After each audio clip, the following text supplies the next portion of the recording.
Muy buenas tardes a todos. Bienvenidos en nombre de FADA y de la Asociación Argentina de Brangus. Mi nombre es Martín García Fernández, soy vicepresidente de la asociación. Y la idea fue generar un espacio de reflexión, de consulta, de intercambio de ideas en momentos tan complejos para la actividad, tanto ganadera como agrícola. Es una primera prueba que hacemos hoy, en conjunto con FADA, con la intención de irla mejorando, escuchar las sugerencias y, si resulta de interés, hacer una reunión mensual para poder ingresar a fondo a los temas económicos. Básicamente vamos a tener una primera presentación de los presidentes de FADA y de Brangus, un saludo.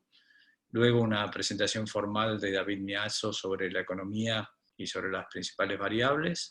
Después un pequeño espacio de oportunidades y situaciones puntuales que querramos mirar en este momento. Después una presentación sobre el mercado de carnes específica, también breve, pero con información muy completa. Y la parte central, por el nombre que le hemos puesto, esto de Diván Ganadero, donde un productor agropecuario va a intercambiar y va a contarle más que contarle, intercambiar su problemática actual y ver qué se puede hacer o qué se puede pensar. Nadie pretende soluciones ni recomendaciones mágicas, sino simplemente, y de nuevo, un espacio donde reflexionar y pensar sobre los temas que son comunes a todos nosotros. Les digo, después los voy a repetir, abajo ustedes tienen dos botones de diálogo, uno dice chat y el otro dice preguntas y respuestas. Todas las preguntas, por favor, canalizarlas porque dice preguntas y respuestas. Al terminar todas las ponencias van a subir todos los panelistas y vamos a hacer ese intercambio de preguntas para que, o por lo menos intentar contestar todo lo posible. Bueno, entonces, en primer lugar, lo quiero presentar a Carlos Schilling. Si puedes encender tu cámara, Carlos.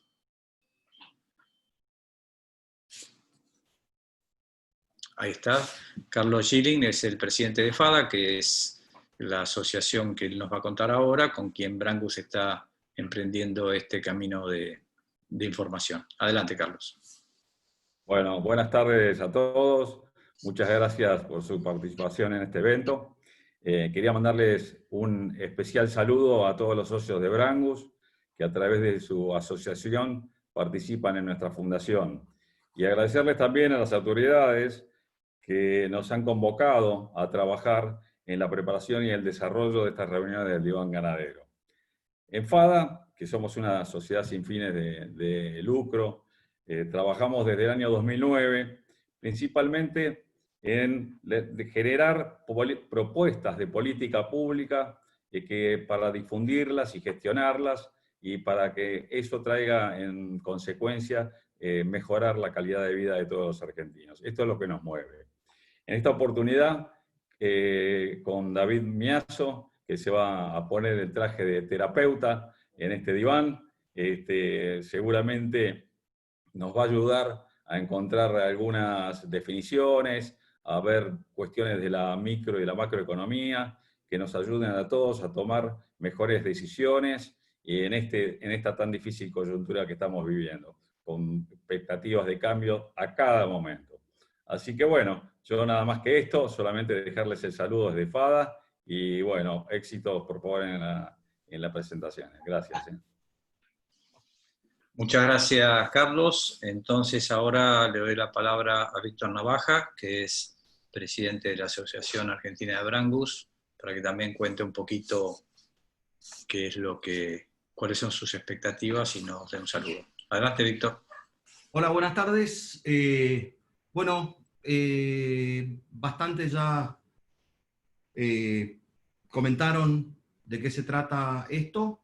Es una experiencia que, como es que nos obliga al contexto este complicado de limitaciones de buena parte de nuestras libertades, pero lo positivo es la cantidad de soluciones y de contenidos y de medios que desarrollamos en conjunto, el equipo de Brangus, y los criadores y los socios, para mantenernos bastante más comunicados que en situaciones normales. Bueno, ni hablar de los remates, que a pesar de un año económicamente muy negativo, el saldo de los remates viene siendo muy bueno, tanto reproductores como todas las otras categorías. Y quiero reconocer muy especialmente al equipo de Brangus que trabajó en este proyecto, como es bueno, a la gente de FADA, tan prestigiosa institución, tan reconocida, como es que se sume a este invento que estamos haciendo para estar más cerca de nuestros criadores y aportar por ahí, no soluciones, pero sí algunos elementos, algunas herramientas para pensar y alguna información por ahí ayuda, por lo menos como inspiración para llevar todo esto adelante, que es muy complicado, ¿no? Gracias. Muchas gracias, Víctor. Entonces, creo que no les dije que la idea es que esta reunión termine a las 20 horas. De haber muchas preguntas, extenderíamos unos minutos, pero vamos a tratar de comprimir los tiempos para que después la gente quede libre.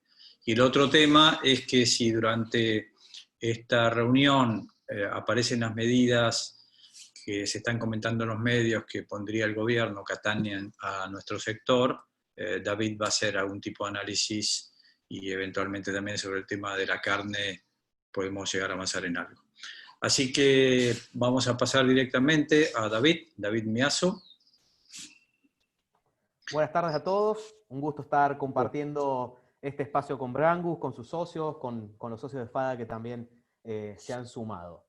Discúlpame, David, discúlpame porque no te presenté. Para quien no lo conoce, David Miazo es economista, es el economista jefe de FADA y en los últimos tiempos también muy relacionado con el mundo ganadero, con muchos estudios económicos. Así que ahora sí, adelante. Bueno, muchas gracias, Martín. Bueno, como anticipó Martín García Fernández, la idea de mi parte son en apenas 15 minutos tratar de repasar un poco algunas cuestiones de la economía y del mercado ganadero para que después en todo el resto de la charla con el especialista, el paciente y las preguntas de todos ustedes podamos ir trabajando algunas cositas más. La primera parte económica la vamos a encarar por el lado del cepo cambiario, que un poco ha sido el tema del mes y a través del cual podemos explicar varias de las cuestiones relacionadas a la política económica y varias de las problemáticas de la macroeconomía. La primera pregunta que nos hacemos es, ¿por qué tenemos cepo? ¿Por qué hoy hay cepo cambiario? La primera causa es que tenemos un exceso de pesos. En los últimos 12 meses, el Banco Central ha emitido 2 billones de pesos, con B, 2 billones de pesos para asistir al Tesoro Nacional. Esto es prácticamente una base monetaria. Si lo medimos a dólares oficiales, son 27.000 millones de dólares oficiales, y si los venimos a dólares MEP, son 15.000 millones de dólares MEP. Esta emisión va principalmente a cubrir el déficit fiscal que tenemos a nivel nacional, que ya venía siendo un problema y que se acrecentó en el marco de la pandemia, donde los ingresos caen y los gastos se incrementaron, producto de los ATP, los IFE, etc. Esto lleva a que el dinero en mano de los privados, el M2 es un agregado monetario, que es básicamente el circulante, los billetes, más los depósitos a la vista, estos son cajas de ahorro, cuentas corrientes, esté creciendo a un ritmo del 100% anual. Es decir, hoy los privados tienen en su poder el doble de pesos de los que tenían hace un año. Entonces, este es el primer punto, el exceso de pesos que ante la pérdida de valor del peso y ante la desconfianza en la moneda, se quiere ir hacia el dólar. Como los dólares no están, se pone un cepo para tratar de evitar esa avalancha de pesos yendo hacia el dólar. ¿Cuál es la segunda causa del cepo cambiario? La falta de confianza, que se termina traduciendo en falta de dólares. En el último año salieron depósitos de los bancos en dólares por más de 15.000 millones de dólares. Las reservas netas, ¿qué son las reservas netas? Es los dólares que realmente son del Banco Central. Nosotros escuchamos por ahí que las reservas del Banco Central son superiores a los 40 millones de dólares. Pero ahí adentro están, por ejemplo, unos 19.000 millones de dólares del swap con China, básicamente la mitad. Eso en realidad es algo contable que figura, pero en realidad no son dólares que el Banco Central tenga.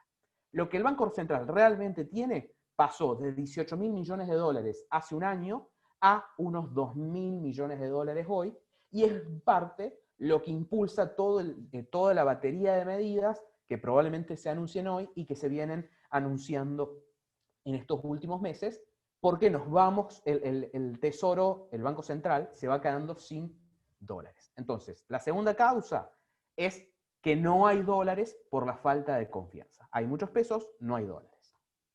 ¿Qué efecto genera el cepo cambiario en la economía?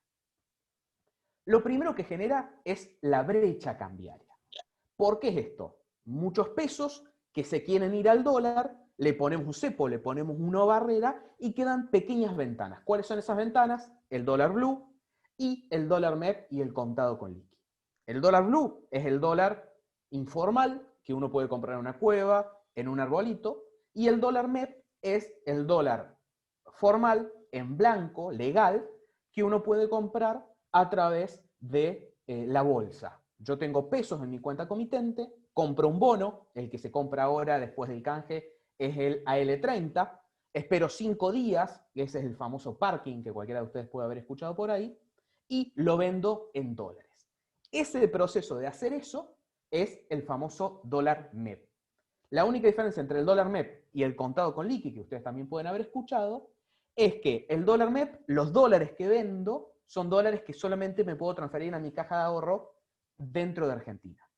Si en lugar de vender el AL30D, vendo el AL30C, tengo dólares que puedo transferir a mi cuenta en Uruguay, en Estados Unidos o en cualquier lado. Esa es la única diferencia entre el MEP y el conta con liqui, y siempre el conta con liqui es un poquito más caro. Hecha esta digregación para explicar bien qué es el dólar MEP y el conta con liqui, por ahí lo escuchamos todos los días y no terminamos de entender bien qué es, la consecuencia del cepo es la brecha cambiaria. Esas ventanas que son el blue, el MEP y el CCL son pequeñas ventanas por las que esa avalancha de pesos puede pasar, entonces se empiezan a despegar del dólar oficial. Y mientras mayor es la emisión, mayor es la desconfianza, más se distancia esa brecha cambiaria. Y acá lo vemos en este gráfico, como en la última parte del año pasado empezó a existir, cuando empezó a existir el cepo, y cada vez se ha profundizado hasta el nivel actual del 82%. Entonces, la primera consecuencia del cepo es la brecha cambiaria, que una de las cosas que hace la brecha cambiaria es generar una importante expectativa devaluatoria, porque todos tenemos en nuestras cabezas que el dólar vale 138 y cerró 139, y no vale 76 como vale el oficial. Entonces, esa expectativa devaluatoria es lo primero que genera. Y muy relacionado a esto está la segunda consecuencia del cepo cambiario, que es que se genera más demanda de dólares oficiales, porque los veo baratos, y menos oferta, porque si los tengo que vender por el dólar oficial, los vendo baratos. ¿Qué es lo primero que pasa en esta segunda consecuencia? Todos quieren dólares oficiales. Esto, por ejemplo, lo vemos. Este cuadro, este gráfico, es la compra de dólares billetes de personas humanas.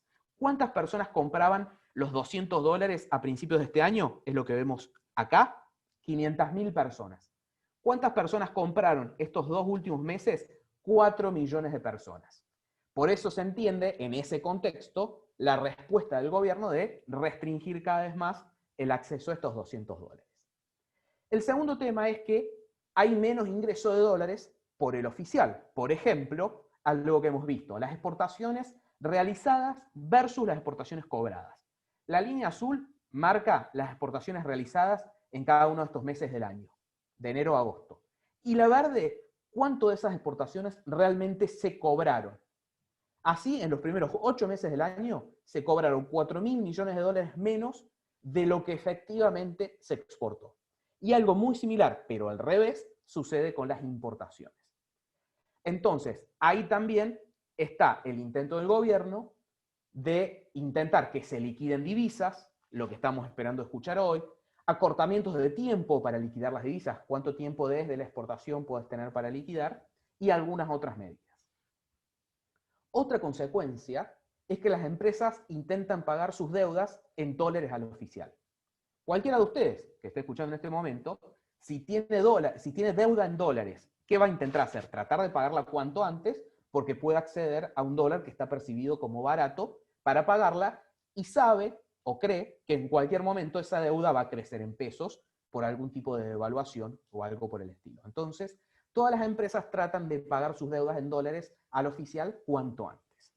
Y ahí se entiende también en la última medida del gobierno, anterior a la que escucharemos hoy, que es la profundización del cepo, donde a las empresas que tienen que pagar deudas le dijeron, bueno, no te vamos a vender el 100%, te vamos a vender solamente el 40% y el resto lo tenés que reestructurar. ¿Se entiende? En este contexto, de nuevo, generado por la propia brecha. Y después es que también se apuran importaciones. Por lo tanto, cabría esperar si en algún momento también no pueden venir restricciones para importar, como fue en el cepo 2012-2015. Se apuran importaciones tanto por intenciones o acciones o especulación, si quieren, que no me gusta la palabra, de los importadores, pero también porque todos nosotros tratamos de hacernos con dólares, con activos dolarizados lo más rápido posible. Por ejemplo, así se entiende la gran venta de maquinaria agrícola que ha tenido el campo durante este año. Muchos productores, contratistas, tratando de adquirir los bienes dolarizados lo antes posible. Así también se entiende el boom que está habiendo en venta de materiales de construcción, en autos y en varias otras cuestiones, porque todo el mundo trata de anticiparse a comprar bienes dolarizados, y más si hay financiamiento. ¿Qué puede pasar con el tema del cepo? Y acá vamos a las medidas. Estas medidas ya las teníamos armadas. Algunas pueden ser las que escuchemos hoy y otras las que queden en el tintero para el futuro. ¿Qué se puede hacer ante esta situación? Lo primero que se puede hacer es restringir la demanda, que es lo que hemos visto hasta ahora, es más cepo. Por ahora, lo único que queda hacer en realidad es meterle cepo a las importaciones, porque ya se hizo sobre los dividendos de las empresas. Ya desde la última parte de Macri, las empresas no pueden dolarizar sus ahorros ni girar utilidades. Ya se restringió el ahorro, con el dólar ahorro primero de $200 y cada vez mayores restricciones. Y ya se restringieron los pagos de deuda, que es lo que conversamos recién. Entonces, lo primero que se puede hacer es restringir la deuda, la demanda, aunque solamente queda la importación. Lo otro que se puede hacer es tratar de impulsar la oferta de dólares. Ahí un punto que tenemos es la política exportadora, tratar de generar o de impulsar una política exportadora para que las exportaciones se incrementen. De más está decir que esto se puede hacer en un mediano plazo, es difícil de hacerlo, de que genere algún tipo de reacción en el corto plazo. Y después generar, por ejemplo, insumos a la venta del agro, que es lo que se viene hablando estos últimos días. Restringir demanda, impulsar oferta, en el mientras tanto conseguir dólares, porque veíamos que quedan muy pocas reservas netas, entonces necesitamos conseguir dólares. Ahí hay dos opciones, el swap chino o un repo con los bancos, que es básicamente un préstamo de corto plazo con bancos. Cualquier cosa, si les interesa hablar del swap, después pueden dejar alguna pregunta y podemos profundizar para explicar qué es, cómo funciona. Otra cosa que se puede hacer es tratar de cerrar la brecha. ¿Cómo cerramos la brecha? Y, por un lado, tratando de bajar el techo, tratando de bajar los dólares libres. ¿Cómo los bajamos? Tratando de generar confianza. Eso lleva a un programa económico y no veo una alternativa para tratar de generar algo de confianza sin que eso esté avalado o respaldado por el FMI. ¿Cómo cerramos la brecha? Tratando de bajar el techo, y la otra, indefectiblemente, es subir el piso, que es el dólar oficial. Más allá de eso, creo que por estas razones vamos a convivir con la brecha cambiaria un largo tiempo. Y la otra es una cuestión de fondo, que es la causa 1, que es limitar la emisión de pesos. ¿Cómo limitamos la emisión de pesos? Y lo primero es tratando de bajar el gasto público, porque se emiten pesos para sostener el déficit fiscal. Lo segundo, que es lo que viene tratando de hacer Guzmán este último tiempo, que es incrementar el endeudamiento en pesos para que el déficit, en vez de cubrirlo con pesos que le pide el Banco Central, lo cubra con pesos que le pide al mercado, con bonos. Esto es más fácil de decir que hacer, pero se viene en ese proceso. Y la otra, en este sentido, también es subir la tasa para que cueste un poquito más pasarse de los pesos a los dólares. En este contexto, ¿qué hacemos pensando un poco en el negocio ganadero y en todos nosotros? Continuará, lo dejamos abierto para la charla que vamos a tener. Y brevemente, lo que es el mercado ganadero. En el mercado ganadero vamos a decir unas poquitas cosas, como para dejar unas líneas que después vamos a poder profundizar. Primero, los indicadores. La producción de carne viene a muy buen ritmo. En el mes de agosto tuvo algún descenso que fue apenas un 3% inferior a agosto del año pasado, que el segundo semestre del año pasado hubo muy buen nivel de faena. Algo que viene llamando la atención es el incremento del peso promedio de faena, que puede tener mucho que ver con la relación de precios entre el novillo y el ternero. Este peso que logramos en agosto de algo más de 229 kilos es el peso más alto de la última década, después de agosto de 2011 y agosto de 2018. Hay que ver si esto se sostiene o fue algo circunstancial. Y después la faena de hembras. La participación viene cayendo, cerró agosto con debajo del 45%, es el menor nivel desde agosto de 2018 y puede marcar, por un lado, expectativas y también claramente está marcando la cuestión de los precios, los buenos precios de la vaca, los buenos precios de la ternera, de los terneros, por ahí impulsan una mayor retención de hembras. ¿Qué está pasando con los precios entonces? En lo que es cría, si tomamos el índice Rosgan, por tomar un indicador, parece haber encontrado techos en estos últimos 3 meses, al igual que la invernada, que parece haber encontrado un techo en estos últimos 3 meses, y el mercado de Liniers, por otro lado, que venía muy flojo de la mano del mercado interno y ha tenido alguna recuperación en estos últimos meses. Para tratar de tener algún panorama en la cabeza, cría a invernada en el último año subieron 30 puntos por encima de la inflación. Es decir, el precio en pesos de la invernada, descontando la inflación, subió 30 puntos por encima de la inflación.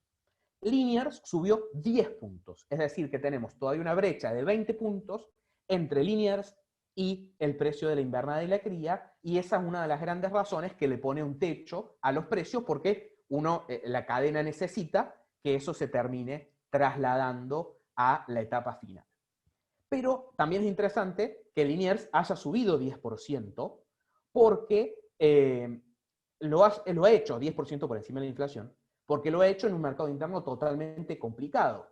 ¿Y por qué ha subido? También ha subido acompañado de la atracción de la exportación, que viene últimamente con muy malos precios en Europa, de la cuota Hilton, cuota 481, principalmente también derivado de los problemas de los rebrotes en Europa, buenos precios que se vienen recuperando en China, no a los niveles de la última parte del año pasado, pero buenos precios al fin, a lo que claramente se suma todas las complicaciones derivadas del COVID para las industrias frigoríficas. En resumen, esta es la situación de los precios, donde la exportación claramente es la vía de escape a la situación del mercado interno.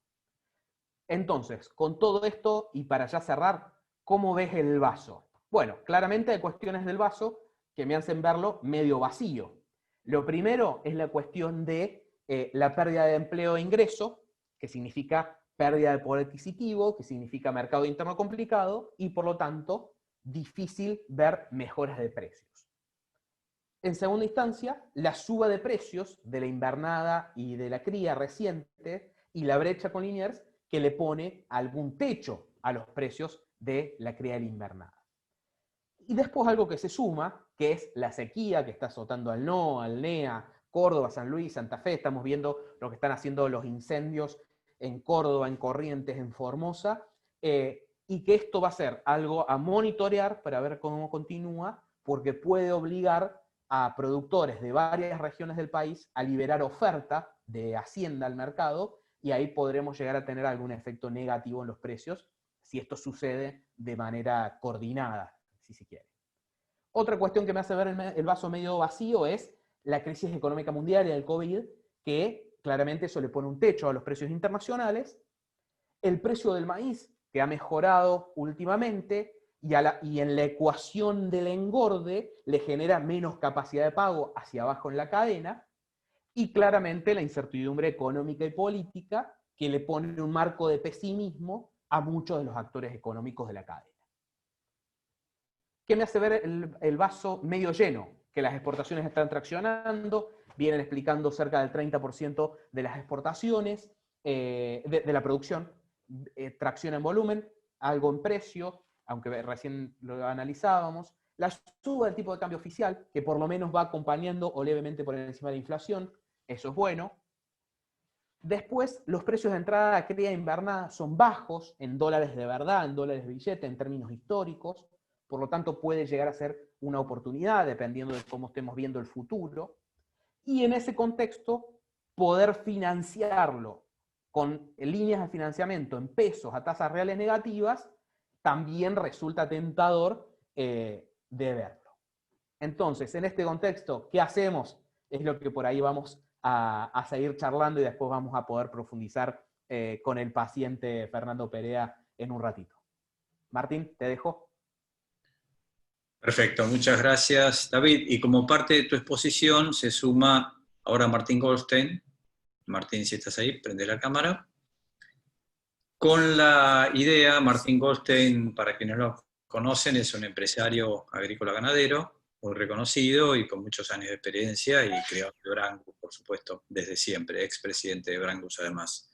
La idea es que en este espacio haga durante unos minutos con David una suerte de pregunta de ping-pong de situaciones prácticas, de oportunidades que se presentan o no en este momento, y la opinión tanto de él como la de David es lo que vamos a escuchar. Adelante, Martín. Gracias, Martín, gracias a Fada y a todos los asistentes. Bienvenidos al primer Diván Ganadero, que ya tendría que llamarse Diván Ganadero recargado, ¿no? Porque en un día, todos los días son intensos en Argentina, ¿no? Siempre nos dicen, en este momento tan complicado, y son complicados de que yo tengo memoria.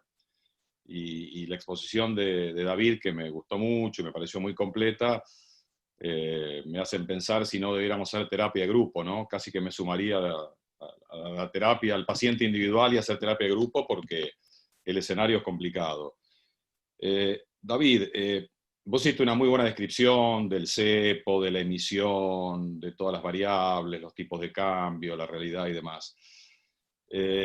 Me queda una palabra, ¿no? Resonando en mi cabeza y como palabra casi superior, ¿no? Palabra que debería estar más que en mayúscula, y es la palabra confianza. Yo veo todos tus análisis, que los comparto plenamente, y digo, ¿cómo se resuelve esto sin confianza? Porque partamos de la base que los mismos funcionarios que dictan las medidas, y no voy a hablar solo de este gobierno por ahora, para dejarlo descansar un rato, ya tenemos tiempo de criticarlo, los últimos gobiernos parten de la base de decir que no creen en el cepo, que no es bueno, y que las retenciones son un pésimo impuesto. O sea que es como el médico que me dice, te voy a operar una técnica que no me gusta y que no es buena. Así que vení que te doy la anestesia. O alguien me invita a comer y me dice, yo cocino horrible, no me gusta cocinar, sentate. O sea, ¿cómo se puede confiar, cómo se puede insertar uno como empresario, como productor en un sistema donde los mismos autores de la música te confiesan que desafinan de esa manera, que no les gusta y que no creen? Daría la impresión de que nada alcanza, ¿no?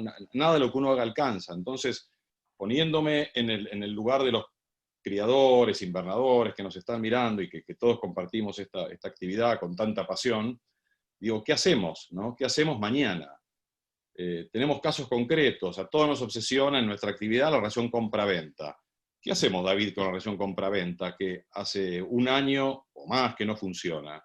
O sea, ¿cuántas herramientas viejas estamos utilizando? Porque si uno utiliza herramientas viejas para problemas nuevos, seguro que no va a andar. Entonces, utilizamos la relación compra-venta cuando sabemos claramente que lo que estamos comprando hoy lo relacionamos con lo que estamos vendiendo hoy, pero lo que estamos comprando hoy lo vamos a vender el año que viene con un 50% de inflación.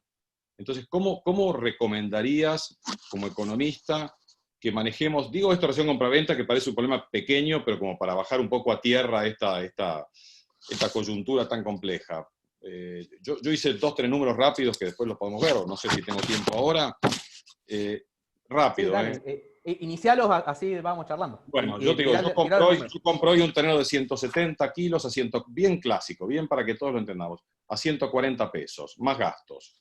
Le agrego 160 kilos en un fildo, esquema clásico, consumo liviano, lo vendo con 330 a 110 pesos. Me perdí 4 lucas. Hablando mal y pronto, me perdí 4.000 pesos por cabeza porque me cuesta 85 pesos por kilo la comida, el acarreo, los gastos. O sea que hoy seguro perdí 4 lucas.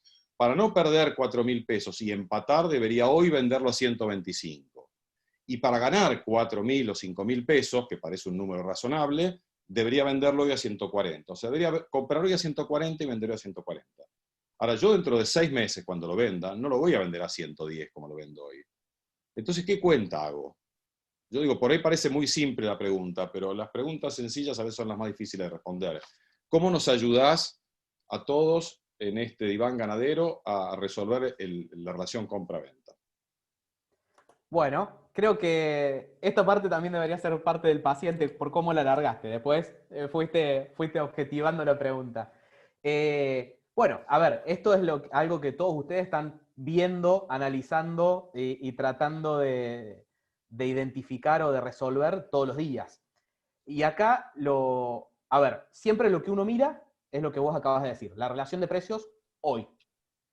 Es lo primero que uno mira, esa relación de precios. ¿Hoy da o no da? Hoy nos da que, cuando la miramos hoy, no da. Y no da por lo que charlamos recién.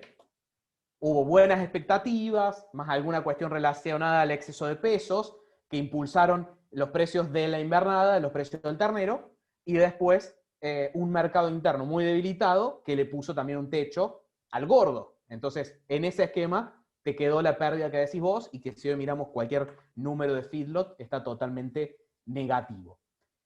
Lo que tenemos que mirar a futuro, que es lo que traté un poco yo de dejar en ese vaso medio lleno, medio vacío, es cómo creemos que el precio de lo que yo voy a vender va a resultar en los próximos meses. A ver, lo que hoy necesitamos es que, en términos reales, el precio de lo que yo produzco crezca por encima de la inflación en los próximos meses. O sea, no me sirve que esta relación se mantenga, sino que necesito que el gordo crezca por encima. ¿Qué expectativas tenemos hoy para que crezca por encima? Bueno, está traccionando la exportación, se está pagando relativamente bien, y vamos a tener un tipo de cambio que va a ir evolucionando por encima de la inflación, entonces eso me va a estar traccionando un poco de precio. Y me queda el mercado interno, con cerca del 70%, que incluso puede ir al 65% de la producción. ¿Cómo está ese mercado interno y cómo va a estar acá de acá a 6 meses? Por lo que vemos, hoy tuvimos los datos de pobreza, o ayer, del 40% del primer trimestre. Ya hay algunas estimaciones que el segundo trimestre va a estar en el 47%, es decir, prácticamente la mitad de la población argentina es pobre. ¿Cuánto va a poder pagar la carne vacuna esa mitad de la población siendo pobre? Muy poco. Entonces, si vos me preguntás hoy, en este esquema, te digo, veo difícil que el gordo de acá a 6 meses pueda empatarle el valor a la invernada respecto a los precios actuales. Lo que va a terminar pasando muy probablemente es que se termine planchando la invernada hasta que más o menos converjan en algún punto. Pero desde el punto de vista de hoy, es difícil que se me revalorice todo lo que necesito para, en términos reales, cuando le descuente inflación y todo, no haber perdido esos 4.000 pesos que vos dijiste. Esa es la expectativa hoy, me parece a mí. ¿Vos cómo lo ves, Martín? Bien, no, coincido. Lo que digo es que nada alcanza, ¿no? En un escenario de desconfianza y en un escenario de inflación, no digo con esto que haya desazón, porque para eso estamos, justamente para construir confianza entre todos y intercambiar herramientas, ni siquiera si se las damos nosotros a la audiencia o las intercambiamos herramientas para ayudarnos. Pensaba también qué hacemos los empresarios agropecuarios, más allá de la escala, con un concepto muy antiguo, ¿no? Y básico, que son los presupuestos, ¿no? Yo crecí toda mi vida haciendo presupuestos, ¿no? Entonces hacía un presupuesto y después analizaba qué desviaciones hubo en tal rubro, tal otro, y de esa manera uno trataba de corregir. ¿Qué hacemos? Hoy la madre presupuesto no la tenemos. O sea, el otro día el gerente nuestro nos preguntaba qué valor le pongo al ternero para mayo del año que viene, qué valor le pongo al dólar para junio del año que viene. Y yo saqué la guitarra y me puse a inventar, y le dije cualquier cosa. ¿Qué le puedo decir? Ahora, digo, después así salen las cosas, ¿no? Sin presupuesto. ¿Cómo hace una empresa agropecuaria que hace gestión y demás para manejarse o sin presupuesto o poniendo supuestos que todos sabemos que son de difícil cumplimiento? ¿Cómo se puede funcionar así, David? Bueno, preguntémosle a Guzmán, que tuvo que defender hace pocos días ante la Cámara de Diputados del presupuesto de la Nación con exactamente las mismas dudas que puede tener cualquier productor ganadero que nos esté escuchando en este momento. ¿Cuánto va a ser el dólar? ¿Cuánto va a ser la inflación? Entonces, en ese sentido, también tenemos las mismas dificultades, hasta los propios economistas más que nadie. Y yo creo que en estos contextos de alta volatilidad, porque ese es el problema, el contexto de alta volatilidad, porque si vos tenés una situación que sabés que el país va a crecer un 2-3%, es decir, que va a crecer un 2-3% con una inflación del 25%, vos ahí te podés imaginar que los precios de las variables en términos reales más o menos se van a mantener con respecto a la inflación, porque no hay nada que los mueva fuerte.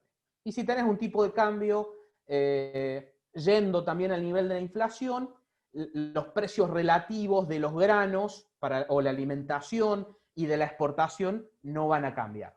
Entonces, hoy el problema tuyo, el problema de todos nosotros es la volatilidad de la incertidumbre, que estamos en un contexto de que la economía cae, estamos en un contexto de que no sabemos cuánto vale el dólar mañana, y estamos en un contexto de que no sabemos cuánto valen los granos mañana, y por lo tanto también el precio de la carne. En este contexto de volatilidad es muy difícil saber el número exacto, que es lo que vos tratás de hacer en un presupuesto. Por eso sirve este tipo de charlas, mi opinión más la tuya, más todo lo que nos acompañan hoy, para identificar por lo menos la tendencia. Identificar si la tendencia de los precios se mueven hacia arriba o se mueven hacia abajo. Y eso es justamente lo que tratábamos de tratar de identificar recién. A ver, en un contexto de pérdida del poder adquisitivo, de caída de la actividad económica, que va a durar por lo menos un año más, el precio del final de la cadena, de la parte mercado interno, es difícil que tenga una pendiente muy positiva, aunque podemos tener movimientos positivos. Por ejemplo, el número tan negativo del engorde que estás mencionando, si vemos los números, por ejemplo, de la Cámara de Feedlot, vemos un índice de reposición muy bajo, es decir, los feedlots comerciales, por ejemplo, por lo menos que es lo que mide la Cámara, no están reponiendo. Eso, de acá a fin de año, se va a convertir en menos oferta de gordo, por lo menos liviano para consumo interno. Eso puede hacer mover un puntito los precios hacia fin de año. Pero la duda está ahí. Yo no creo que eso sea suficiente para decir vamos a tener buenos precios, vamos a tener precios interesantes que nos hagan cerrar el negocio con estos precios de entrada. Si tuviéramos un ternero en 110, no tenemos problema.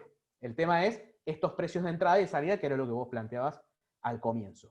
Y después también está la cuestión internacional, donde si vemos un mundo normalizado de acá a febrero, en el sentido de que la cura en los principales países del mundo, y sobre todo nuestros principales importadores, a los principales países de Europa y China, ya está repartiendo vacunas y se está normalizando todo, bueno, ahí podemos empezar a ver precios interesantes de la exportación, si eso es lo que queremos, que tal vez ayude a hacer encajar el negocio. Pero bueno, nos sirve esta información para responder claro, para entender esa tendencia hacia dónde va. Quiero ponerles una pregunta a los dos panelistas, Martín, Vale. que lo contesten los dos. Un oyente pregunta, lo vamos a ver al final, pero acá creo que va muy bien. Tengo pesos, vendí los novicios, tenía un feedlot y estoy sentado arriba de una montaña de pesos. ¿Qué hago? ¿Compro esos terneros? ¿Qué harían? No por qué, porque ya sabemos, lo justificaron recién. ¿Compro maíz y mi calzo? ¿Hago una operación financiera? Me gustaría tu opinión. y obviamente la de David. Bueno, la mía es la del amateur, el aficionado, después viene la del profesional, que háganle caso a él, no a mí.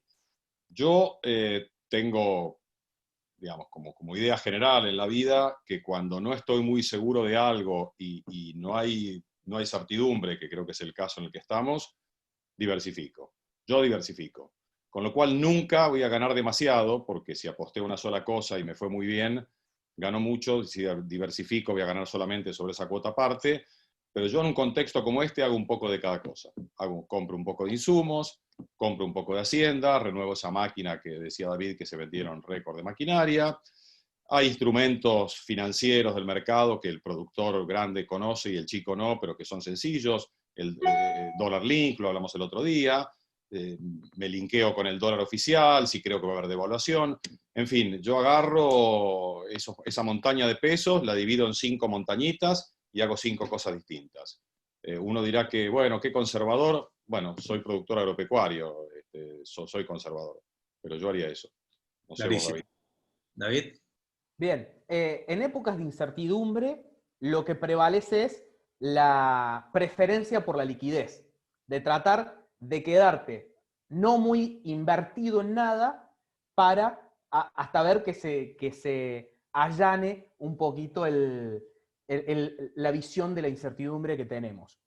Yo en este momento, que hoy no tenemos claro bien cuál es el futuro económico del país, tomaría por estos meses una visión de esperar y ver.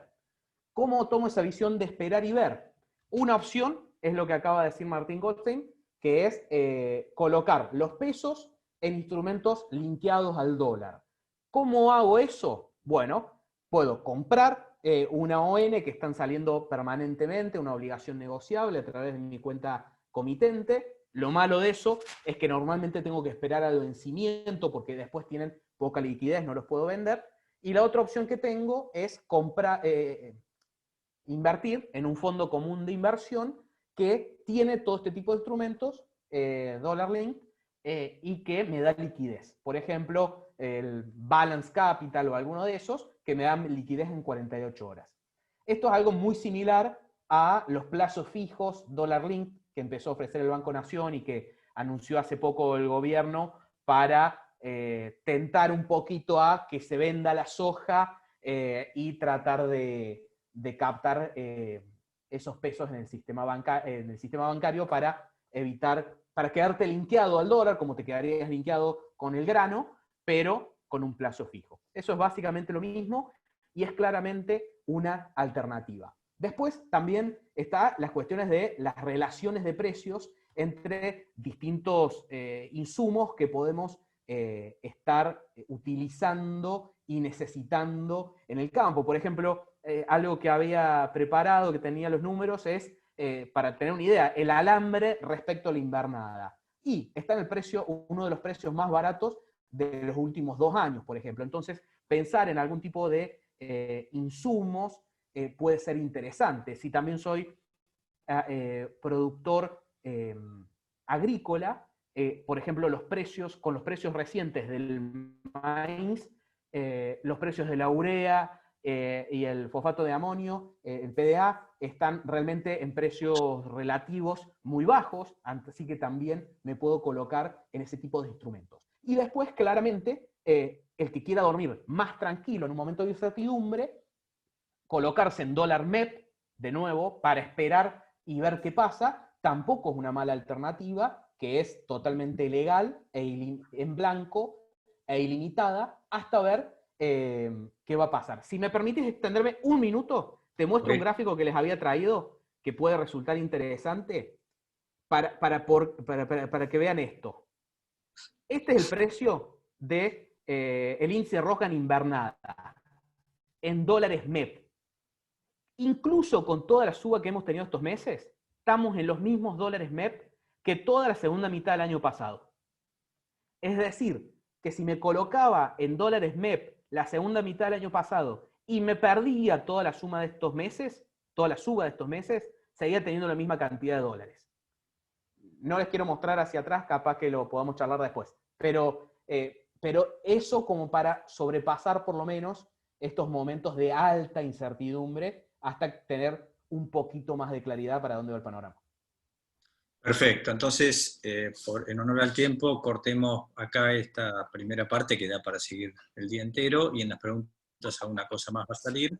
Quiero cerrar con un comentario de Mario Sillares, y te doy la palabra, que él dice que en estas situaciones, como siempre, prefiere diversificar en distintos rubros ganaderos, utilizando una política de bajos insumos y de más dedicación, como es su esquema, ¿no es cierto? Es una visión interesante también. Martín.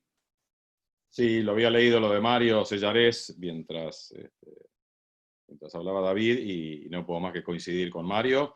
Sí, justamente yo voy a estar revisando unos números hoy por otro tema, y el MAP bajó 7% en dólares en un año, la urea 10% bajó en dólares en un año, y el glifosato 5 o 6% en un año.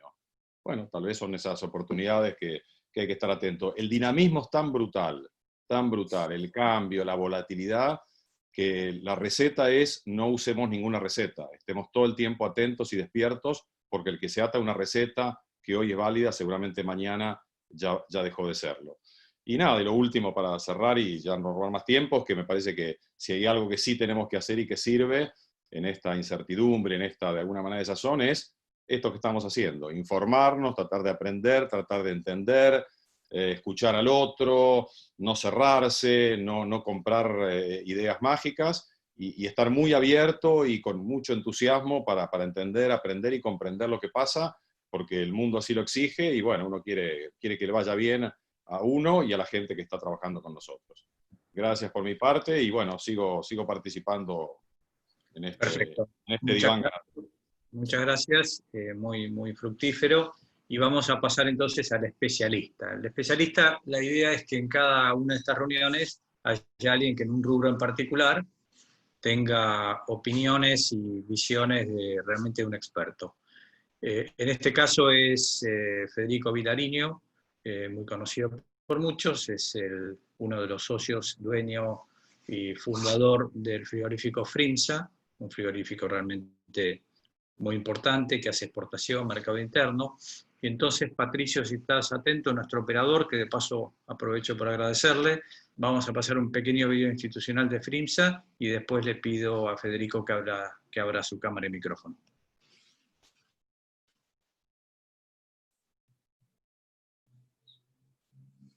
No sé si te tenemos, si no, podés ir entrando, Federico. Ahí está. Sí, no sé si querés. Ahí está. Sí, está bien. Me vaya presentando para no hacerlos perder tiempo tampoco. Ok. Bueno, para los que no me conocen, Federico Vilariño, yo pertenezco a una empresa familiar que junto con mi hermano y otro socio hemos fundado en el año 91. Y empresa que comenzamos con muy pocos empleados, con 60 empleados, y donde hoy ya la segunda generación ya está tomando las riendas del negocio. Hoy tenemos 500 empleados, tenemos estar rankeados en número 10 en el ranking de los frigoríficos, y bueno, la verdad que muy entusiasmados con este cambio generacional que hemos tenido, que nos ha permitido, después de tener 30 años de sufrimiento, casi diría, en lo que ha sido la industria, que ha sido una industria bastante vapuleada, esta renovación con gente joven, formando equipos, cambiando el paradigma del monocomando y haciendo equipos multidisciplinarios en las distintas áreas, lo cual hace que los socios fundadores estemos más en el board y tratando de hacer algún aporte a nuestra experiencia, pero dejando a toda la gente joven que lleve adelante el funcionamiento de la empresa, ¿no es cierto? El crecimiento nuestro de los últimos años ha sido realmente muy importante. Y ha sido en gran parte, digamos, bueno, por las bases que hemos puesto nosotros, pero por la formación de todos estos equipos, ¿no? Yendo un poco al negocio, bueno, yo escuchaba y realmente es tan difícil hacer un pronóstico o una previsión en este país, pero lo que sí creo que, en mi opinión, es que cada uno de nosotros, productores o industriales, sabemos hacer las cosas, digamos, y es la manera por la cual hemos sobrevivido a las distintas crisis en este país. Y evidentemente es muy difícil con las reglas que van cambiando todos los días tomar exacto la decisión, pero creo que siendo eficientes y estando en cada uno de nuestros negocios, lo hemos demostrado en la parte agrícola, ahora creo que viene la oportunidad en la ganadería. Sin duda hay una enorme demanda afuera de carne que este año se ha visto afectada básicamente por el tema COVID. Ha tenido muchos altos y bajos, pero que realmente hay una demanda muy, pero muy sostenida. El mercado chino fundamentalmente, y también de Europa, digamos, que en los momentos que está en situación normal hay una fuerte demanda, ¿no? Así que yo creo que tenemos una enorme oportunidad para seguir produciendo, para seguir creciendo en este sentido. Las exportaciones han crecido de forma exponencial en los últimos 3-4 años. Y cada vez es mayor la demanda, ¿no? Así que Federico, sí. ¿podrías prender la cámara si charlamos un poco y hacemos las preguntas mientras sigue el video o como quieras? Yo estoy con la cámara prendida ahí, ¿eh? Ah, será porque está el video, entonces no sé por qué no te veo. Ahí está, si querés, ahí me ves. Ahora te vemos, ahora te vemos. Bueno, a ver, Federico, lo hemos hablado muchas veces. ¿Por qué tenemos tan poca relación la industria, que es quien compra y comercializa nuestros productos en su mayor parte, y los productores en cuanto a señales de qué producir? Si hacemos una vaca, ¿por qué? ¿Por qué la pagan de una forma o de otra? ¿Por qué no tenemos mejor cercanía de relación? Simplemente porque el win-win es un cuento chino y cada uno quiere llevarse la mayor parte. ¿Ese es el fondo de la verdad? ¿O es simplemente que falta relacionamiento de cadena? Y un poco eso puede ser, sí, yo creo que sí. La industria ha venido castigada de muchos años y recién estos últimos 3 o 4 años realmente se ha podido recomponer. Ha habido que hacer inversiones muy fuertes en la industria para estar a la altura de las circunstancias. La verdad que tanto Uruguay, Paraguay nos habían sacado los mercados y realmente se habían tecnificado y habían estado en condiciones muy superiores a lo que estábamos nosotros. En el caso nuestro hemos tenido que hacer inversiones multimillonarias, digamos, para poder seguir en los mercados y para poder estar, digamos. Entonces es difícil. Y aparte porque está tan atomizado los productores que es muy difícil, digamos, si fueran 4 o 5 productores y 3 o 4 industrias frigoríficas, bueno, ahí sí podría haber un joint venture donde se podría estar más cerca, pero al ser tantos productores, y la verdad que hay muchos frigoríficos también, es más difícil, ¿no? Ok, pero no deja de ser una tarea pendiente, ¿no? Y un deber para todos los sectores. Ahora, vamos a preguntas concretas de lo que todos nos preguntamos. ¿Tenés miedo de ser tan dependiente de China? ¿Estamos en peligro ante cualquier situación extrema que nos corte de golpe la exportación a China? Mira, sí, evidentemente China es un mercado fundamental. No veo mucho peligro de que China que se corten las exportaciones de China, porque realmente tienen una necesidad imperiosa de compra de distintos tipos de carnes. Y de todas maneras, siempre que se cierra una puerta, se abre una ventana, ¿no? En su momento fue Rusia era el principal mercado en cuanto a volumen, y hoy Rusia desapareció, y bueno, y apareció China, y cuando no está China, por ahí estará Filipinas, toda Asia en su totalidad, digamos, es un enorme mercado, así que creo que no. Y vos que has viajado tantas veces, ¿ves en el corto plazo o en el mediano plazo la posibilidad de incrementar el valor unitario, es decir, de acceder a mercados de mayor calidad específicos en el sudeste asiático, China en general? Mira, sin dudas, y la primera oportunidad se dio este año cuando Europa dejó de comprar y nos vimos casi obligados a vender lo que vendría a ser el Ramp and Loin, el corte Hilton, en China. Y de a poquito los chinos están aprendiendo. Antes compraban y compran vaca, y no saben lo que están comprando, si es una vaca de 7 años, de 5 o lo que fuera. Hoy por hoy ya están pidiendo si hay grain fed, si es grass fed, o si es Angus o no Angus. No tengo ninguna duda que los chinos van a empezar a comprar cortes de mayor calidad cada vez más, y que eso va a obligar al mercado europeo a acomodarse con los valores mucho mejor de lo que están hoy. No tengo ninguna duda de eso. Hablamos también en un momento del hecho de la integración. Vos me dijiste que claramente ustedes se integran mucho, cortes delanteros, asado y demás en el mercado interno. Frente a esa visión realista, pesimista, llamale de David, de que el nivel de pobreza y el potencial de compra está muy disminuido, ¿vos crees que puede haber una reacción desde el punto de vista, si empiezan a trabajar despacio los restaurantes, en el verano, las parrillas, puede haber también alguna atracción del mercado interno, o lo ves lejano? Yo creo que sí, que tendría que haber, porque todo este encierro ha hecho que la gente está con un nivel de saturación bastante importante. De hecho, pasó en Europa, que cuando abrieron la puerta salieron todos corriendo a tratar de consumir. Bueno, ahora están con rebrotes y están volviendo un poquito para atrás, pero creo que sí, que hay una necesidad. De todas maneras, yo creo que la locomotora siempre va a ser China, porque donde no vendes el asado, donde no vendes cualquier corte, lo metes dentro de una caja y va para China y no tiene problema, digamos, ¿no? Se coloca.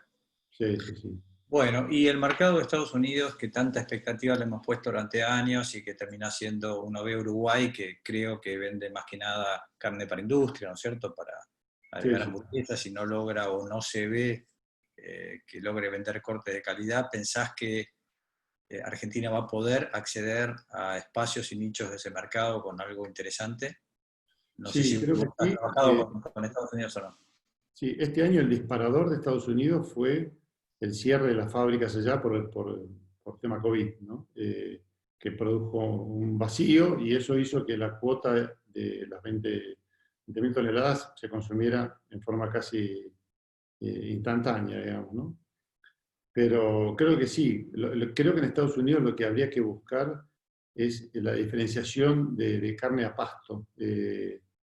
Yo creo que es por ahí donde puede haber un nicho interesante, y que la gente pueda comprar, digamos, ya que ellos, el tema del feed y la carne engordada a corral lo tienen súper claro, pero si uno puede vender el novillo engordado a pasto, creo que ahí puede tener una plusvalía, digamos, ¿no? Perfecto. Bueno, no quiero hacerlo largo, después va a haber algunas preguntas al final, pero tu visión global entonces es optimista sin Sí, exageraciones. sí, como dice mi hermano, yo peco de ser demasiado optimista, digamos, pero creo que también a veces ver el vaso lleno hace que uno accione en función de eso, digamos, y bueno, después a la larga, más tarde, más temprano, eso te lleva a tener determinados resultados, ¿no? Bien. Bueno, te agradezco mucho la participación, quédate con la cámara apagada y después seguramente en las preguntas vas a poder ayudarnos a seguir Gracias. con. Muchas gracias. Bueno, le voy a pedir llegó la hora del paciente y el analista, si lo tenemos al ingeniero Fernando Perea Muñoz por ahí, que encienda su cámara, por favor. No sé si me escuchan. Ahí estás. ¿Me ¿Cómo escuchan? estás, Fernando? ¿Cómo estás, Fernando? Sí, perfectamente bien. ¿Vos? Perfecto. Yo más o menos, estoy un poco... Vos poco loco. hablá tranquilo porque te escuchamos bien. Te voy a presentar.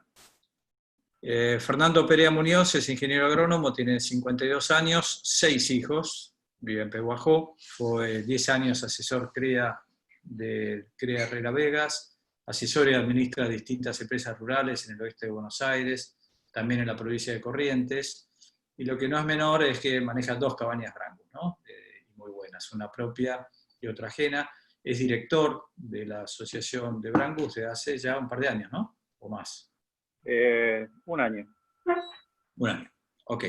Así que bueno, tiene la visión de todos. Hay días que cuando uno lo escucha hablar, cree que más que para psicólogo está para medicarlo, porque como estamos todos al borde de subirse a un árbol y ya no saber qué hacer, pero nos pareció que podía armarse una buena sesión con tu analista, que te lo presento ahora, que está ahí, que se llama David Miazo. Así que vamos a la idea central de este espacio. Los dejo solo y traten de arreglar los traumas de la Argentina.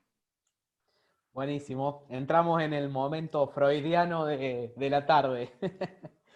Bueno, Fernando, a ver, la idea de esta parte es que nos puedas compartir un poco cuáles son tus preocupaciones, cómo ves el tema, también para quienes nos estén escuchando y puedan tener las mismas preocupaciones del negocio ganadero, puedan sentirse un poco partícipes de esto. Y la pregunta, y ya hemos tenido mucha introducción para todo esto, es ¿qué está ocupando tu cabeza? ¿Qué te preocupa en este contexto mirando tu negocio ganadero? Bueno, yo no manejo solo empresas ganaderas, en general son empresas mixtas que tienen distintas posibilidades de acción. Mis preocupaciones no son distintas de la mayoría, no soy nada como es original, pero a veces me gusta analizar un poco más la realidad, digamos, tengo un tiempo para pensar más en la macro y pienso que estamos viviendo un momento muy especial, ¿no? Porque creo que hoy estamos viviendo un momento similar a lo que fue la primera parte del kirchnerismo, digamos, que era básicamente una incertidumbre política más una certidumbre económica, que era la certidumbre económica es vamos a ir a más inflación, a un tipo de cambio más alto. No existía la brecha cambiaria que tenemos hoy, que es un factor nuevo, y por eso creo que la realidad que estamos viviendo hoy le suma, aparte de la certidumbre que vamos a tener más inflación, porque eso para mí no es incertidumbre. Veo como un contexto económico cada vez más complicado, ¿no? Cada vez más inflación y cada vez tipo de cambio más alto. A eso le sumamos la incertidumbre política, que para mí es peor que la incertidumbre económica, porque la incertidumbre política es que vos estás a merced de la voluntad de un burócrata que va a hacer lo que se le cante hacer a él. Entonces, en ese contexto es muy difícil actuar. O sea, es fácil actuar en el contexto inflacionario, es muy difícil actuar cuando uno no sabe qué es lo que va a hacer el otro, ¿no?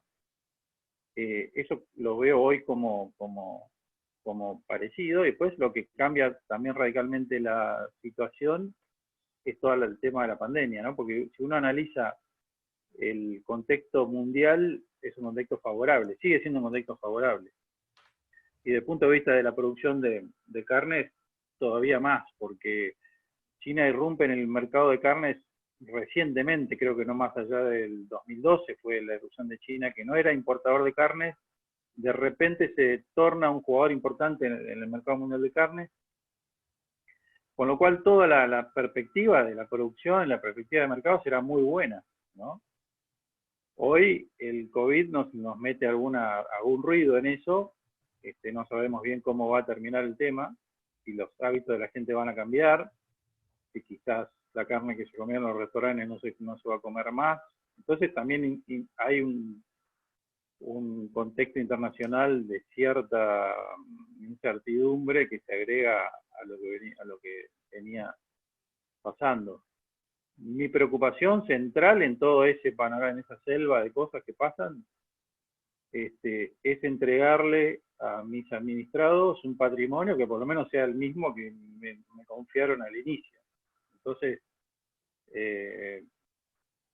mi resultado como administrador, porque te hablo como administrador porque yo también soy productor en particular, pero me preocupa más cuando asumo la responsabilidad con un tercero, ¿no? Que ahí es donde cambia un poco la visión, cambia mucho la visión del negocio. Empezás a mirar otras variables, y esas variables hoy me preocupan mucho a mí, porque yo estoy midiendo mi patrimonio en moneda dura. O sea, aquel que me confía un patrimonio tiene que llevarse al final del ciclo algo parecido a lo que me entregó, o mejor, digamos. Y en esa figura, en ese sombrero que me pongo de administrador, lo veo bastante complejo el tema. No veo muchas salidas productivas que le ganen a posicionarte en dólares, por ejemplo, ¿no? De hecho, lo hemos hecho el último año en posicionarnos en dólares y no hubo mejor negocio que posicionarte en dólares. Y eso es preocupante para un país, es preocupante para a todo nivel.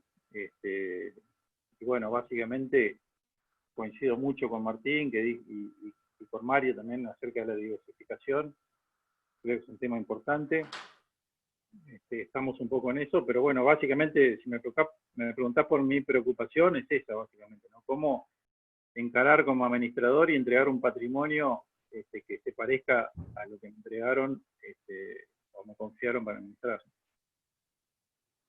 Bien. Bueno, no sé si como psicólogo, anoté como buen psicólogo todo lo que comentaste, como terapeuta, no como psicólogo. Y algunas cosas que me parecen muy interesantes de lo que dijiste. A ver, ¿qué sabemos hoy? En los próximos meses vamos a tener más inflación que la que tenemos hoy. Veíamos lo que fue la emisión monetaria. Va a haber más inflación de la que hoy tenemos. Eso es una certeza en este mundo de incertidumbre. Devaluación. Sin duda, vamos a un tipo de cambio oficial más alto y tipos de cambio libres más altos. Entonces, dos certezas en este mundo de incertidumbre. No sé si buenas, más vale malas que buenas. Pero, malas, certezas malas, pero certeza. Pero certeza. Entonces, inflación y devaluación. Parte del problema, en realidad, y cuando lo aplicamos ahí en la devaluación, y de tu preocupación del patrimonio, parte de la propia cuestión de la brecha cambiaria. Porque cuando vos tenés un solo tipo de cambio, las exportaciones, y por lo tanto el 30% del precio del mercado ganadero, están expresadas en lo mismo que vos mantenés tu patrimonio. A ver, lo parafraseo porque creo que no se entendió bien. Cuando vos tenés un solo tipo de cambio, si hay una devaluación, es muy probable que la carne, tarde o temprano, en el mercado interno, vaya ajustando y la ganancia cambiaria del mercado externo se te transfiere directamente al negocio ganadero. No necesariamente se va en un 100% la ganancia cambiaria porque solamente ocupa una proporción. Pero cuando hay un solo tipo de cambio, ves rápido la respuesta del negocio ganadero al tipo de cambio. ¿Qué nos pasa con la brecha? Que el negocio ganadero tiene parte de su pata en el dólar oficial, pero el patrimonio lo mido en el dólar financiero. Que eso es lo que nos ha pasado. Un dólar oficial yendo muy por abajo y muy buenos precios cuando los comparamos la invernada, comparamos la cría, comparamos Liniers contra el dólar oficial, vemos buenos números. Pero cuando lo comparamos con el MEP, ahí, o con el MEP, o con el Blue, o con cualquier dólar libre, ahí es donde se complejiza y entra la difícil situación que vos manifestabas. Así que realmente me parece que ese es el problema, ¿o no? Sí, tal cual. Ahora la pregunta es, ¿tenemos dos tipos de cambio o tenemos un tipo de cambio y otro tipo de cambio controlado que no existe? Porque yo, si no tengo acceso a este tipo de cambio, es un precio más controlado de la economía, pero no es un tipo de cambio. Un tipo de cambio es, yo voy y cambio. Te llevo tanto peso, vos me das tantos dólares. ¿Dónde pasa eso hoy? Nada más que en el Blue. El oficial no existe, no es un tipo de cambio. Es un precio controlado por un tipo que dice esto vale 74. Pero vos no puedes comprar, no puedes vender, no puedes hacer nada. Hoy si yo quisiera liquidar un patrimonio y entregarle al dueño del patrimonio los dólares que se los quiere llevar, un tipo de cambio es el dólar MEP. O sea, no tengo otra. Y una gran cosa, hoy lo tengo abierto, puedo comprar los dólares MEP. Es un tipo de cambio al que puedo acceder, ¿no? Entonces, eso es importante hacer la distinción, ¿no? Y después también, si yo tengo esa visión y tengo un solo tipo de cambio, tengo una visión distinta también acerca de cuánto vale una vaca, por ejemplo. Una vaca hoy en Argentina con el tipo de cambio MEP vale $327 o $350 para redondear. Es el valor del 2010 a hoy más bajo de toda la serie. Y comparado con nuestros vecinos, o sea, en Uruguay vale $750 una vaca, en Brasil vale $700, el más barato es Paraguay hoy, que vale $550. Entonces, creo que tenemos que tener claro un poco y ser tajantes en cómo medimos nuestros resultados, porque estamos viendo nuestros resultados, los Excel que hacemos. Yo soy miembro CREA y hacemos gestiones, ¿viste? En pesos ajustables, en pesos, en dólares oficiales. Son todas fantasías, cosas que uno nunca va a poder concretar algo en esas monedas que no existen. Entonces, mi posición hoy como administrador es, yo si tengo que medir un patrimonio, lo tengo que medir en el dólar que tengo acceso. Ese es mi tipo de cambio. A ver, David y Fernando, yo voy a hacer, ¿vieron la cámara Gesell cuando está el vidrio que no saben que del otro lado hay uno escuchando? Bueno, Sí, yo hago comentarios de acá de los otros psicólogos y psiquiatras que van escribiendo. Hay un tipo de cambio, vos podés importar fertilizantes y muchos insumos a un tipo de cambio y vas a vender tu soja a un tipo de cambio. Medir el patrimonio es una cosa, que haya un tipo de cambio es otra. ¿Qué decís, David? ¿Es así o es un error? Claro, no, está bien, porque en realidad a eso iba con la dicotomía o la situación que tenemos hoy. Tenemos una economía real yendo al dólar oficial, porque las importaciones, las exportaciones, los precios que nos importan están al dólar oficial, pero medimos nuestro patrimonio, porque como bien dice Fernando, es la única manera de salir al dólar financiero. Y eso es justamente lo que se ha disociado. Entonces, sí, ¿y por cuánto tiempo más se va a poder importar al dólar oficial? Eso también es una fantasía, porque hoy ya tenés un 30% de recargo en un precio del dólar para importar, y seguramente los importadores no van a tener acceso a dólares oficiales para importar lo que quieran, y eso va a terminar en un incremento en dólares reales de los insumos, porque ojo, esto también es algo que ha cambiado mucho. La agricultura también está influenciada grandemente por el tema de la brecha cambiaria. Nuestros resultados en dólares agrícolas, lo hicimos hace poco, es 19% en oficial, y cuando vos vas al blue es un 7, un 6. Prácticamente si pones una tasa, estás casi a renta cero. O sea que también es una cosa es ser dueño y afrontar eso, otra cosa es tomar plata de un inversor y decirle, mirá, yo te voy a hacer una inversión que es esta, y te voy a devolver al término el 7%, y el tipo va a decir, pero pará, yo no sé cuánto voy a estar sacando en una colocación, pero por ahí un 3 anual, me estás ofreciendo algo súper riesgoso en un país súper riesgoso por un 4% de renta. Yo creo que todo eso también va a afectar a lo que nosotros decimos que hoy podemos importar por dólar oficial. Yo también soy importador y exportador.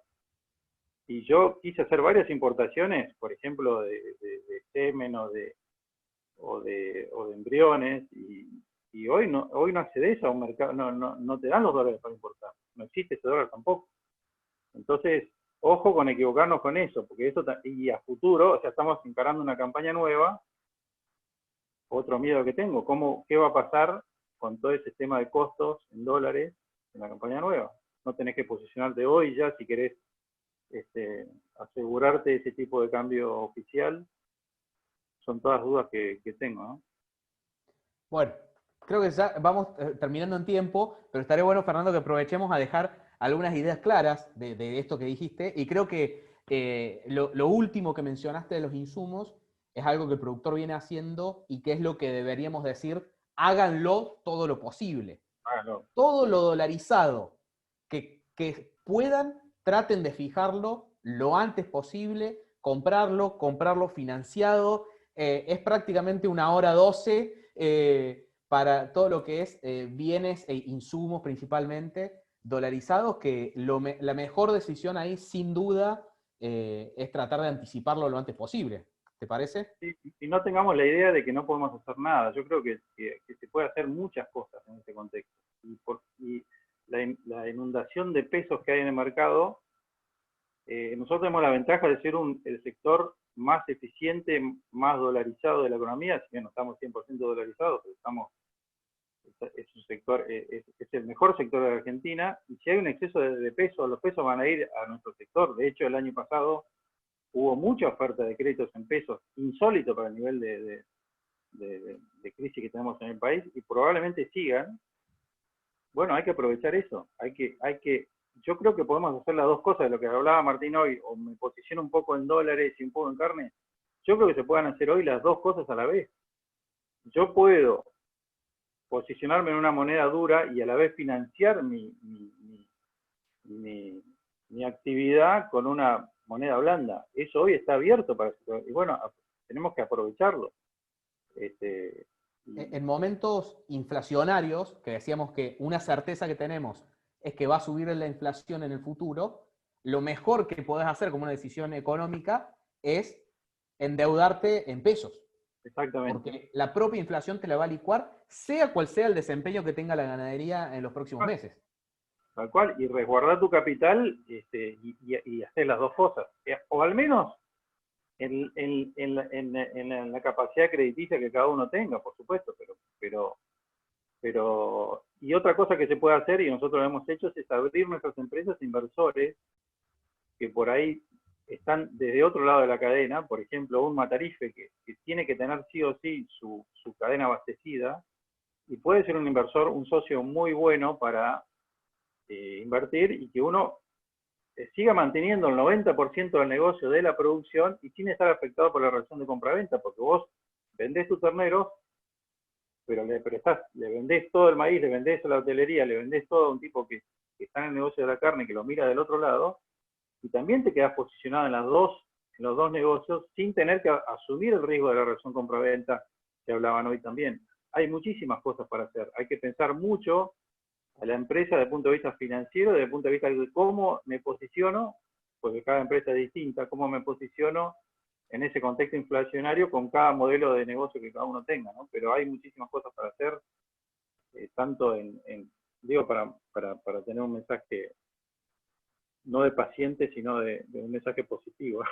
Bueno, lo que estás diciendo también es una respuesta a la típica pregunta si me agrando o me achico en este contexto, en el sentido de también si retengo o no retengo. Esa alternativa que planteas que están haciendo ustedes, también un poco es la alternativa a me achico en el capital que tengo metido, pero no me achico en la operación. Entonces, no me achico en la operación. Tal Sí, cual. porque una cosa importante, muy importante creo en estos momentos, es mantener los equipos de trabajo, tener gente motivada, tener gente enchufada en lo que hace. Eso es muy importante. Todos los que estamos en el sector sabemos lo que es las restricciones de factor humano que tenemos. Y si uno tiene un equipo de gente armada, es el principal capital que tiene. Uno no puede desarmar una operación y volver a entrar como si fuera que compro y vendo chupetines. No es así. Esas estructuras tienen que seguir funcionando, tienen que seguir motivadas, tienen que seguir, y eso no puede ser afectado por un factor financiero que yo tengo que manejar. Entonces, me parece que hay que tener mucha creatividad, no en lo que vendemos ni en lo que compramos, que todos vendemos carne o vendemos soja, pero sí en la forma en que cada uno estructura su empresa para enfrentar creo que estamos en el mejor sector, estamos en un sector de la Argentina que puede ayudar al crecimiento y bueno, y tenemos mucha responsabilidad también en eso, ¿no? Y ya para cerrar, antes que Martín nos rete, también para dejar algo positivo a una de tus preocupaciones que planteaste al principio, que era la preocupación política. Nosotros claramente somos ciudadanos del país y nos preocupan las políticas en general y la percepción y lo que se dice en los medios. Pero por ahí resulta un poco interesante posicionarse solo en los negocios en los que estamos metidos. Y ahí creo que hay un dato positivo distinto a lo que se hizo en un periodo anterior, que es la política respecto a la exportación de carne, de maíz y de trigo. Nosotros vimos una política restrictiva de cierre de exportaciones que fue muy dañina para la producción ganadera en particular, para el trigo en particular. Ese tipo de medidas yo hoy las veo muy difíciles que se vuelvan a aplicar. De hecho, hay una intención totalmente distinta en este sentido. Así que creo que eso es un buen dato para tener en cuenta a la hora de que nos preocupamos por la política, pero las políticas que afectan al sector y que lo afectan gravemente como esto, creo que no las vamos a ver. Y Sí, un también. puntito más que sumo es que gracias también al crecimiento de las otras carnes, y en particular al cerdo, podemos decir en particular también, hay alguna presión menor que en la historia argentina por la mesa de los argentinos y la carne vacuna. Toda la caída del consumo de carne vacuna está siendo rápidamente reemplazada por el cerdo, y por ahí esa dicotomía mercado interno, exportación, genera menos presión política a medidas relativamente negativas para la exportación ganadera. Quería dejar eso, que me parece algo positivo a tener en cuenta en este contexto también. Creo también que porque acá hay hoy un punto de quiebre, que es que muchos piensan que podemos ir a Venezuela en el factor político, ¿no? Nosotros no podemos ser ingenuos que esto es un gobierno que nos va a beneficiar desde el punto de vista de armar una Argentina productiva y todo eso, lo que nosotros perseguimos, pero creo que es una buena señal, una corrida para adelante, como hicieron ahora, de decir, bueno, quiero más dólares bajo retenciones, aunque uno esté en contra de la medida y le parezca un instrumento oportunista y todo lo que quiera, pero al menos yo quiero sacar algo positivo de eso, que están como por lo menos el escenario Venezuela un poquito se disminuye con esta idea, aunque sigamos en la agonía, que por ahí puede ser peor, ¿no? Porque estirar todo esto mucho con ese tipo de medidas también es... Pero bueno, un poco también hay que difundir un poco de expectativa positiva, creo que es importante, ¿no? Para seguir, porque si no, terminamos en la depresión total. Bueno, evidentemente el terapeuta funcionó, empezó el paciente un poco depresivo y terminó bien. Todo para adelante. Aparte, todo lo que dijo es mentira. Sabemos que es una máquina de laburo y que lo que está pensando mañana es cómo producir más kilos, y después tendrá que justificar los dólares al patrimonio. ¿Qué va a hacer? Todo se da vuelta en la vida, Fernando. Sí, muy bueno, creo que muy interesantes los comentarios. Y les pido que vayan prendiendo la cámara a todos los panelistas. Vamos a hacer un paneo de preguntas. Por favor, bien cortitas y concretas, estamos perfectos, son 8 menos 5, pero la idea es no estar más de 10 minutos ahora. Entonces, te dejo algo, Martín, sí. de las medidas que escuchamos. Si querés, después en alguna de las preguntas las podemos charlar. Empezá ahora mientras se van subiendo. Me parece que está faltando Federico. Pero además creo que está bien. Bueno, sobre las medidas que recién se anunciaron, todavía falta ver el panorama completo, pero por lo que le escuchamos decir a los ministros, no le escuchamos decir nada respecto a la carne. Corríjanme si alguno de ustedes ha escuchado algo distinto, o la gente que nos está escuchando. Había expectativas de baja de derecho a exportación a la carne. Por ahora, en lo que dijeron, no los escuchamos. Vamos a ver si eventualmente después se publica algo en el decreto o no.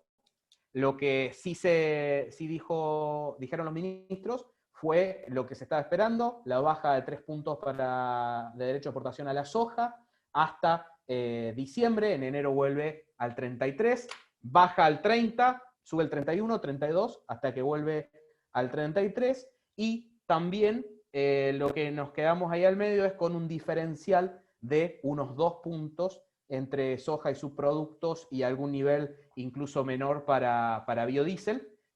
Son algunas de las cosas que se escucharon, pero creo que bastante menos de lo que se estaba esperando en un principio, por lo menos.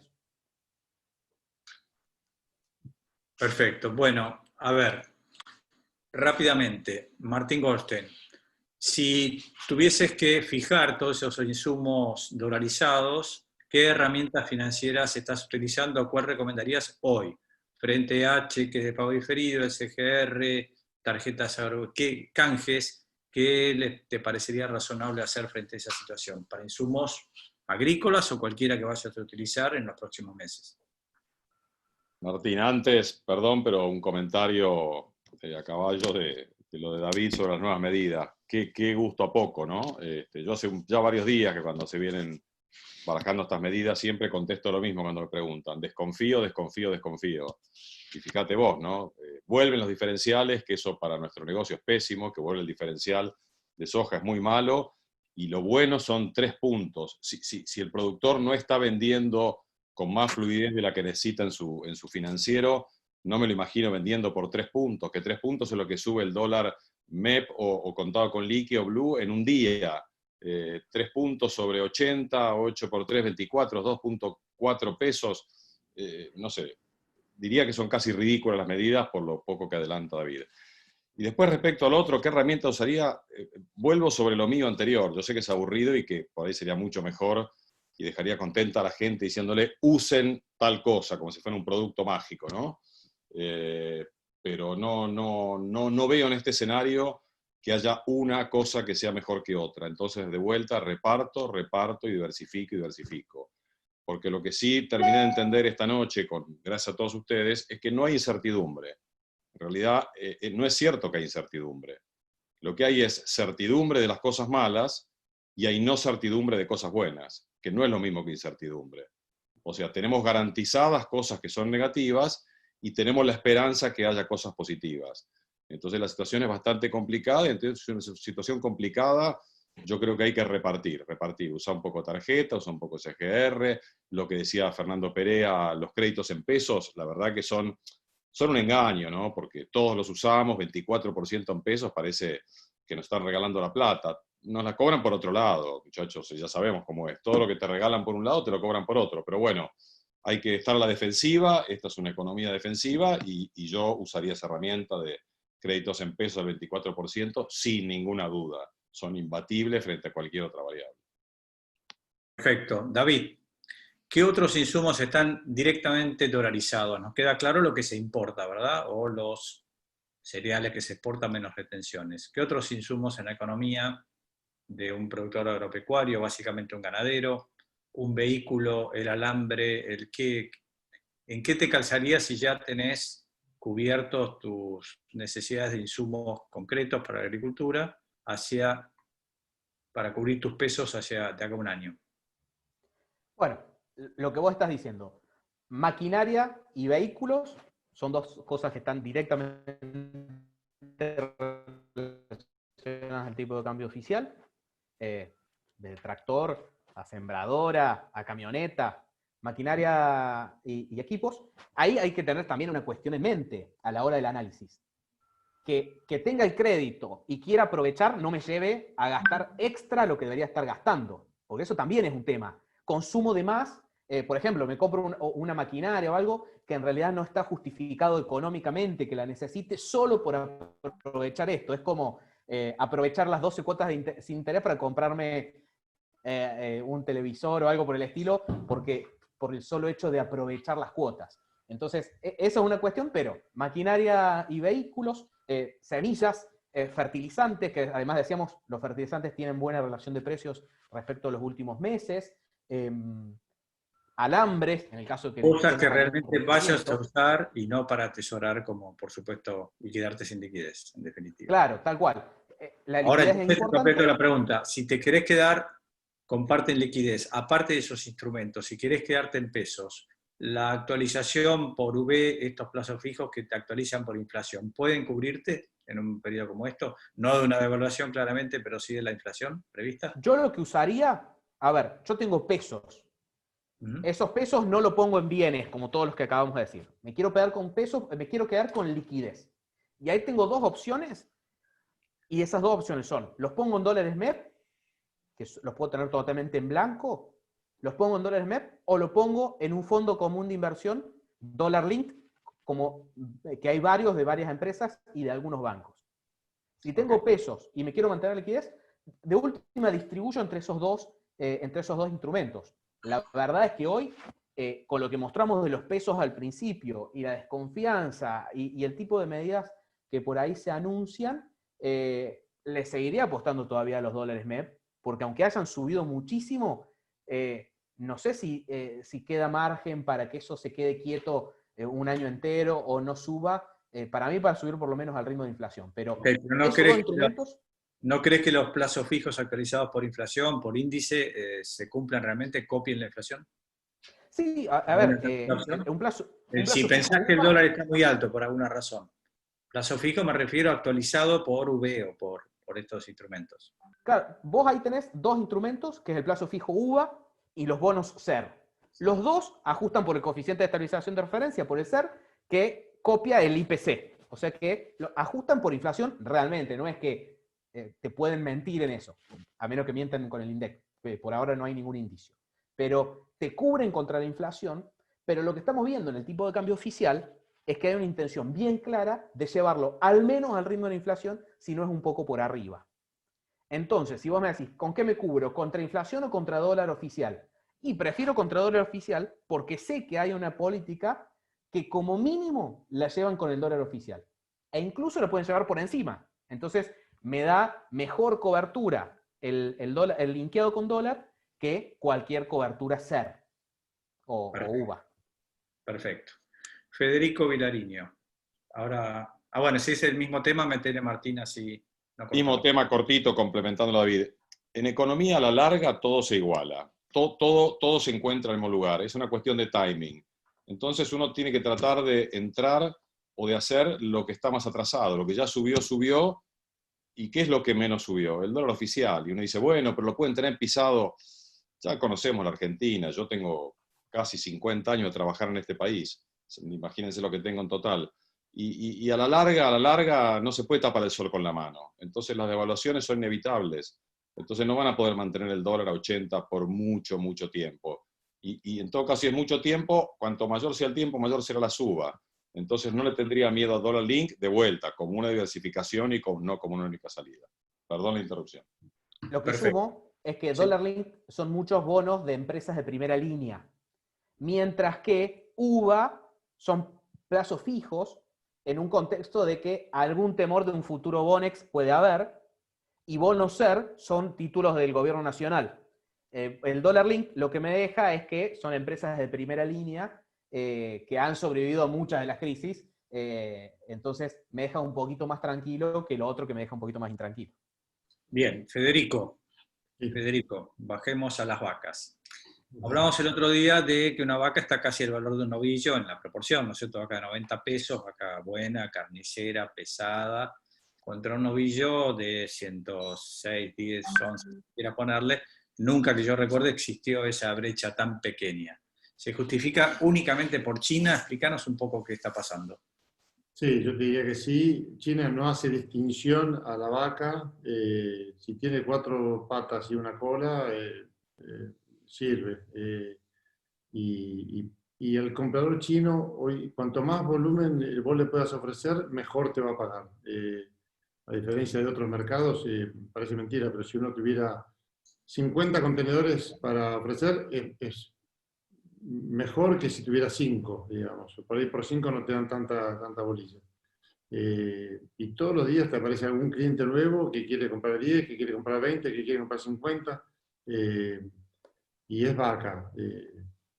Los cortes de novillo todavía le cuestan, cuando China arranque consumiendo un poco más de novillo, no tengo ninguna duda que se lo va a llevar a la rastra, digamos, ¿no? ¿Pero ves que esa proporción se va a mantener durante el resto del año, al menos en los próximos meses, entre vaca y novillo tan cercana? Y mira, va a depender mucho de Europa, porque depende cómo tracciona Europa. El novillo, por definición, se promedia, digamos, con lo que se vende la cuota Hilton, digamos. Si Europa tracciona, está todo bien. Y la verdad que ha sido tremendamente volátil. En febrero estuvo en $13.000. En marzo, fin de marzo, cayó y no se podía vender un solo contenedor a ningún precio. En abril, mayo se vendió a $7.500 el Hilton, o sea, casi a la mitad de precio. Ahora, hace un mes y pico atrás, llegó a estar en 11.500 y ahora está bajando a 9.500 de vuelta. O sea, es absolutamente ciclotímico el mercado y en todos los casos, por el tema COVID, que estando esta situación normal y con que China demande un poquito más de novillo y Europa no tenga ningún problema así sanitario, yo creo que el novillo va sin lugar a dudas va a subir.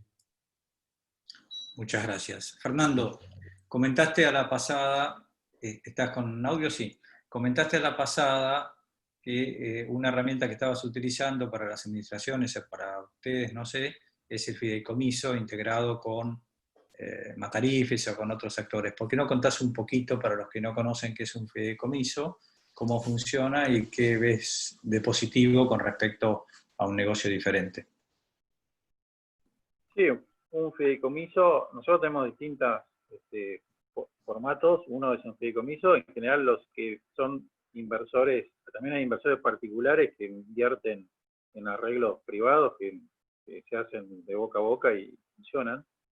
El fideicomiso es un instrumento financiero más para gente de fuera del sector o gente que pone plata de otro sector, donde es un fondo que tiene cuotas partes y uno lo puede dividir en diferentes fondos, uno ganadero, otro agrícola, otro ovino, tenemos una parte de ovino también, se puede hacer un mix, se puede invertir en todo, entonces es un instrumento donde se maneja plata exclusivamente, muy flexible, y donde cada inversor puede elegir en qué proporción se pone en cada negocio, y nosotros mismos somos inversores de este fideicomiso. Es algo muy chiquito, ¿no? Que esto recién está arrancando, pero la idea es que vaya creciendo.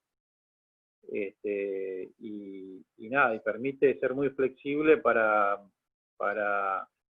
nosotros mismos también, porque lo que sucede es que hay empresas que son geográficamente muy ganaderas, por ejemplo, o un campo que tiene 70-80% de superficie ganadera y 20-30% agrícola, es un campo que está muy especificado, muy expuesto a los factores que dijimos hoy de inflación y eso, y bueno, para salir necesita un instrumento. Ese instrumento es el fideicomiso, donde ese fideicomiso puede alquilar más hectáreas agrícolas y hacerle un portfolio más diversificado, más amigable para el contexto que estamos viviendo, y a su vez puedes meter un inversor que invierta en ganadería. Es un vehículo para facilitar eso. Y bueno, la verdad que aparte te empieza a separar un poco lo que es la visión de productor de la visión de patrimonial o financiera, si se quiere, ¿no?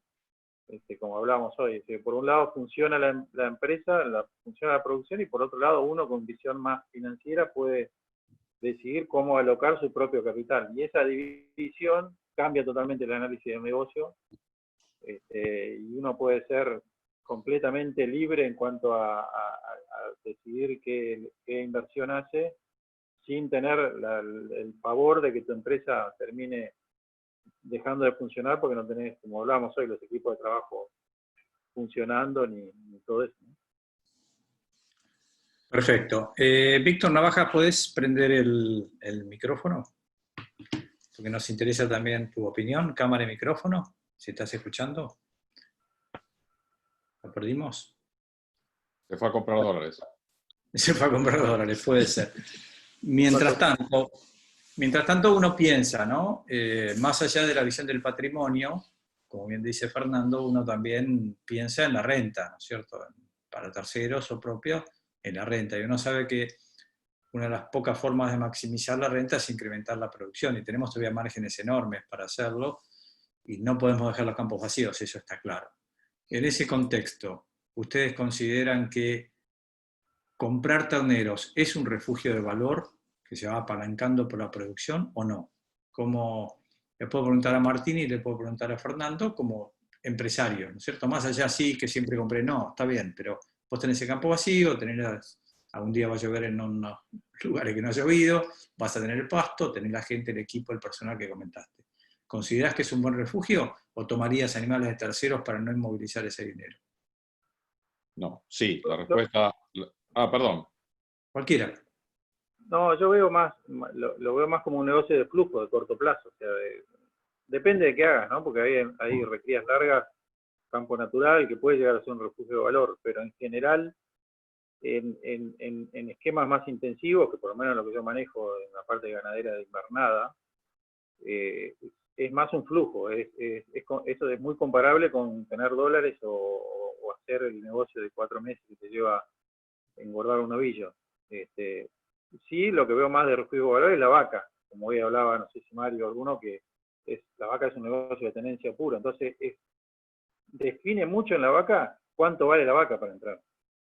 Y en un ternero no es tan así, porque define mucho más la relación de compra-venta, cuánto vale el maíz, y vos estás haciendo tu cálculo en 3, 4 meses, entras y salís, haces un número si te va bien y no te va mal, pero es mucho un negocio de flujo. Si yo quiero resguardo de capital, me parece que la vaca es mucho más resguardo de capital que una invernada, que un novillo, ¿no? Sí. Martín.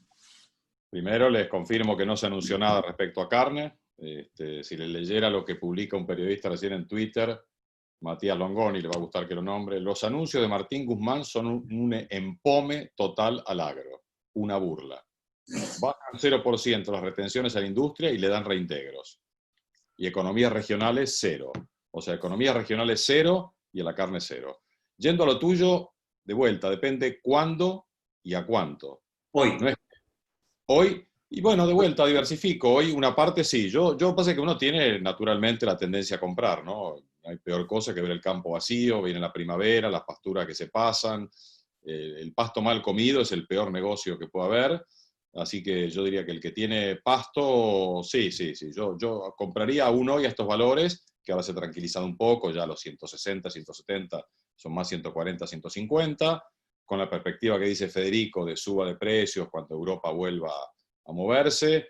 Yo creo que sí, independientemente de la Argentina y la política y todo, si hablamos de ganadería pura, yo soy comprador de terneros, soy comprador de genética, soy comprador de vacas. La inversión en genética me parece que es otra variable muy interesante, porque agrega mucho valor por poca plata, y en kilos después te representa, en kilos y en calidad de esos kilos representa mucho, cosas que los colegas que están escuchando lo conocen mejor que yo.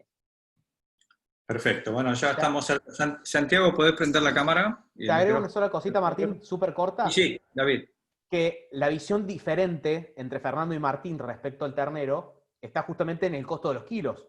Si tengo un manejo más intensivo donde los kilos son caros, o un manejo donde quiero aprovechar un pasto que son kilos baratos. Entonces, ahí claramente en este contexto vas a tener esas dos diferencias. Correcto. Santiago nos dio una mano, por suerte no está tu viejo acá cerca que te escucha, nos dio una mano en este armado y una visión joven, que después le vamos a agregar otro tipo de instrumentos, si esto sigue interesándole a la gente, que ya comentaremos. Pero a ver, vos sos un joven empresario que estás dedicado a full. ¿Cuál es tu visión del negocio? Mirá, ¿Querés ir a ser ciudadano uruguayo mañana? Seguir, contá un poco. mirá, si arranco, vamos a ser honestos, luchando contra la resignación y la desmotivación por momentos, pero después, y leía recién algo que puso Mario, le ganás a esa lucha si, o sea, si mirás para adentro, hay, sobre todo en ganadería, tenemos muchísimo por hacer en cuanto a herramientas tecnológicas y demás cosas para mejorar la productividad. Hoy la gran mayoría de los que hacemos ganadería estamos regalando y cediendo y haciendo muchas cosas con mucha menos precisión de lo que lo podríamos hacer, y siguiendo la línea del paciente y tratando de dar un mensaje positivo. Creo que, pensando cuando Fernando hablaba de los equipos de gente y la importancia de mantenerlos motivados, yo creo que hay que mirar siempre para adentro y ajustar un montón de cosas, ya sea en la cría, cómo comemos el pasto, qué herramientas usamos, qué innovaciones estamos mirando, porque esa renta que no es tan grande en relación a los patrimonios que a veces tenemos, se puede aumentar, y tenemos que dedicarnos a eso, porque somos empresarios en el fondo. Buenísimo, muchas gracias. Facundo, prende tu cámara, y Víctor me parece que se fue a dormir hace rato, ¿no? Hola, Víctor, ¿estás ahí? No, lo perdimos. No, señor. Facundo, ¿sí? Ah, estás. Queremos, Víctor, ¿vos comprás novillos, comprás terneros o comprás yerba mate nomás? Contanos un poquito, así ya. No. Compramos desde Las Marías ternero o novillos, depende de los precios relativos, de las relaciones de precios justamente. ¿Seguís siendo optimista con el negocio ganadero? En el corto plazo no. Ponés tu cámara, que no te vemos o no tenés buena señal. Estoy. Ahí está. No, la cámara no aparece. Bueno, no importa. El corto, te decía en el corto, un poco creo que los precios se deben a algo parecido a lo del dólar, ¿no? Hay una huida del peso y la gente que puede compra dólares, el que puede compra novillos y el que no puede, qué sé yo, comprará, llenará la heladera, latas de atún o arroz, los que les alcanza apenas para comer. O sea que no creo que sea genuino este tema de precios buenos, para nada. Yo creo que en el corto no se va a recuperar el precio, o sea, no va a ser un buen negocio, va a haber probablemente frenado por el poder adquisitivo, pero en algún momento tiene que mejorar esto, y si nos encuentra preparados, mejor. Bien. Bueno, yo creo que ha sido interesante. Facundo Rivolta, muchas gracias como gerente de la asociación por el armado del trabajo. Patricio también. Carlos Schilling creo que está por teléfono nada más, por eso no te hice hablar. ¿Estás ahí? No, pues tenía problemas de conexión. No sé si alguien quiere agregar alguna palabra de cierre, algún comentario. Y si no, esperemos que esto les haya resultado útil y si les parece lo seguiremos y le iremos dando las correcciones que ameriten. Hay algunas preguntas que después se van a contestar por escrito para no alargar la cosa. ¿Algún comentario? Solo decir, Martín, que las terapias cortas, muy cortas, de una vez no hacen ningún efecto. Así que sigamos viniendo a la terapia por lo menos un tiempo más, que nos va a ayudar a todos.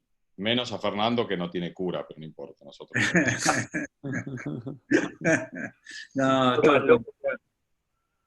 Fernando es todo cuento, es un optimista nato. Se hizo acá el enojado para ser de paciente. ¿No, Fernando? En el fondo sos optimista. Seguro. David, Martín, muchas gracias.